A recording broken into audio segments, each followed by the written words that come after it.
Hey everybody, what's happening? Good to see you again. It's another Monday market update. Glad to be here. Hey, just wanted to give you a little bit of information about what's been happening the past week, not only in the market, but also in real estate. So let me get right into it.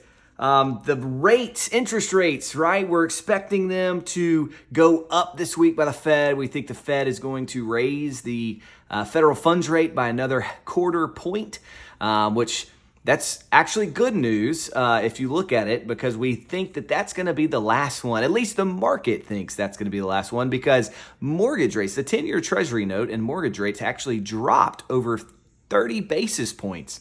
Now, last week I came to you, I said, hey, rates went up. Investors are anxious. They're fearing that the worst is going to happen. Well, guess what? Inflation dropped 3%. Core inflation a little higher, but overall the trend is great. So we think this is going to be the last one. It should be, in my opinion, and I've shared that before. I think this needs to be the last rate increase for a long time. Just let the market kind of settle in, just let things rest. But we'll see. That is to be determined. We find that out this week. So if you're looking to lock in a mortgage rate, you probably should do that now, because depending on what happens with the Fed, I mean, it could stay the same. They could go up. We don't know. But it's a pretty good time to lock a rate, because they just dropped 30 basis points in a week. All right, second thing is the foreign ownership of real property has taken place here in Tennessee as of July 1st, which means, I'm going to read this because I will get it wrong. It prohibits sanctioned non-residential aliens, sanctioned foreign businesses, sanctioned foreign governments, or their agents, trustees, or fiduciaries from acquiring real property in Tennessee if their respective country is on the Office of Foreign Assets Control of the U.S. Department of the Treasury Sanctions Program and Country Information List. Wow, that's a mouthful. Basically, what that's saying is that if you are looking to buy real estate in this country, in Tennessee especially, and you're on the sanctioned list, and you are a part of that government entity, or you're a part of a business that's been sanctioned, then you're unable to purchase real estate in Tennessee.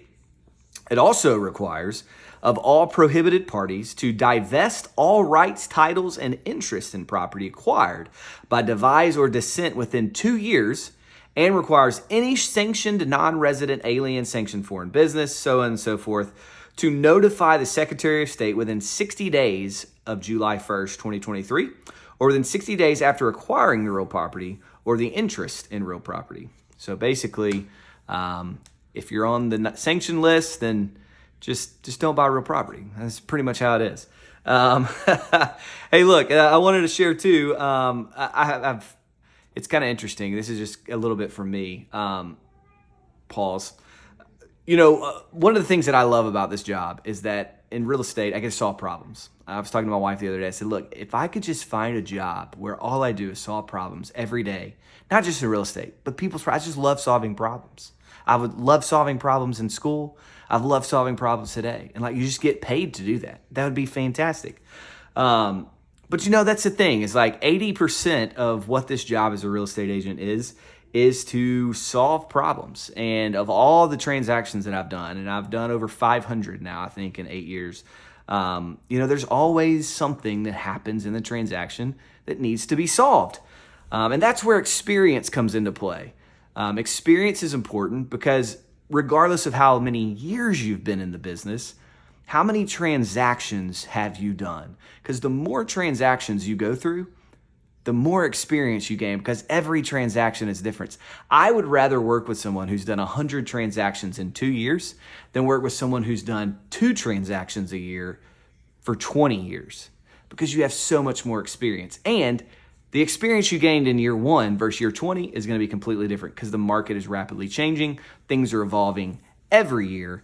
And so anyway, just thought I would share that with you. Matters to me. That's just some advice. I don't know if you need it. Take it or leave it. All right. Last thing I want to talk about, Memphis area statistics. We talked about the general market with Chandler reports last week. These are more broken down, and this comes from MAR, the Memphis Area Association of Realtors. Average prices were flat from May to June.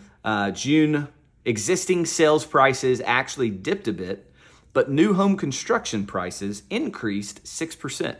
However, new home construction only consisted of 5% of the total sales that took place. Inventory on the market actually has increased 4% since May. However, due to an uptick in sales in June, we're actually back to under 2 months of supply, which means you're still in a clear seller's market. And so the downtown area, this is interesting, saw the greatest increase in average sales price growth in June at 40%. 40% average sales price increase in June from May. That's crazy. Followed by South Haven and Whitehaven at 24%. Year to date, South Memphis in June, average sales price dropped the most at 13% decrease, followed by Tipton County, which dropped by 8%.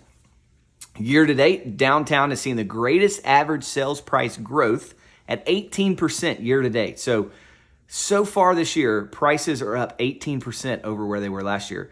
But it's probably because downtown has also seen the greatest decrease in units sold, which is down 38% from this time last year. Hickory Hill, despite seeing a 29% drop in total units sold from 2022, average sales price in Hickory Hill has actually declined the worst of the entire Memphis metro area by 12% year to date. And of all the suburban areas, Bartlett has had the worst drop this year, with prices falling 3%. But after so many corporate investors bought up Bartlett in the unicorn years, it's kind of balancing it out a little bit now with prices coming back down slightly. So that's it. That is your Monday market update. That's all I got for today. Hey, stay tuned. We'll see what the Fed does this week. Hoping and praying for good news.